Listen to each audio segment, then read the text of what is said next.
ఇప్పుడే country delight app ని download చేసుకోండి. Download the country delight app now. అత్యంత క్రియాశీలకంగా ఉన్న నైరుతి రుతుపవనాలు వేగంగా భారత భూభాగం వైపు కదులుతున్నాయి. మరో 3 నుంచి 4 రోజుల్లోనే రుతుపవనాలు కేరళ తీరాన్ని తాకే అవకాశం ఉందని భారత వాతావరణ విభాగం అంచనా వేస్తోంది. ప్రస్తుతం ఇవి దక్షిణ అరేబియా సముద్రంలోని మాల్దీవుల వరకు విస్తరించాయని ఐఎండీ స్పష్టం చేస్తోంది. ఇవి మరింత వేగంగా విస్తరించేందుకు అనుకూలమైన పరిస్థితులు నెలకొన్నట్టు ఐఎండీ తెలిపింది. మరోవైపు దేశవ్యాప్తంగా వివిధ రాష్ట్రాల్లో జోరుగా ఇప్పటికే వర్షాలు కురుస్తున్నాయి.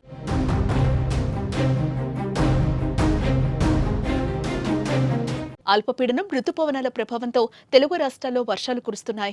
ఈ క్రమంలో వాతావరణ శాఖ కీలక ప్రకటన అయితే జారీ చేసింది. మరో 3 రోజులు ఏపీలో మోస్తరు నుంచి భారీ వర్షాలు కురుస్తాయని వాతావరణ శాఖ అంచనా వేసింది.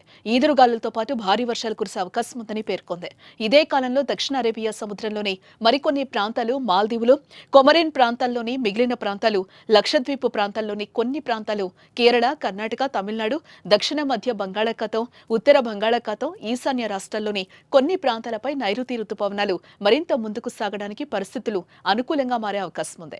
మే 27వ తేదీ నాటికి పశ్చిమ మధ్య దానిని ఆనుకుని ఉన్న ఉత్తర బంగాళాఖాతంలో మరో అల్పపీడనం ఏర్పడే అవకాశం ఉంది. తదుపరి 2-3 రోజుల్లో ఇది మరింతగా బలపడే అవకాశం ఉందని వాతావరణ శాఖ హెచ్చరించింది.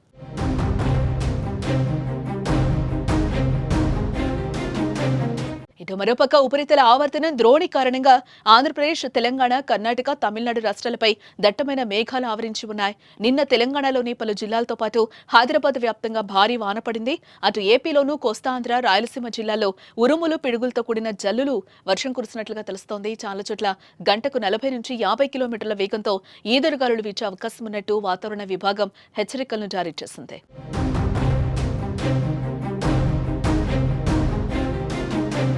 ఇకపోతే 2009లో మే 23న కేరళలో అడుగుపెట్టాయి రుతుపవనాలు. అలాగే సాధారణంగా ఈ రుతుపవనాలు ప్రతి ఏటా జూన్ 1వ తేదీ కల్లా కేరళలో ప్రవేశిస్తాయి. జూన్ 8 నాటికి దేశమంతటా వ్యాపిస్తాయి. సెప్టెంబర్ 17 నుంచి రుతుపవనాల ప్రభావం తగ్గడం మొదలవుతుంది. అక్టోబర్ 15 కల్లా పూర్తిగా తగ్గిపోతుంది. అయితే ఈసారి దాదాపు 5 రోజుల ముందుగానే నైరుతి రుతుపవనాలు వస్తూ ఉండటం విశేషం. 2018లో మే 29న, 2019లో జూన్ 8, 2020లో జూన్ 1న, 2021లో జూన్ 3, 2022లో మే 29న, అలాగే 2023లో జూన్ 8, 2024లో మే 30న రుతుపవనాలు కేరళలో అడుగుపెట్టగా 2025లోనూ కాస్త ముందుగానే రుతుపవనాలు రానున్నాయి. ఇదిలా ఉంటే నైరుతి రుతుపవనాల రాక కంటే ముందు దేశంలో పలు ప్రాంతాల్లో వర్షాలు కురుస్తున్నాయి.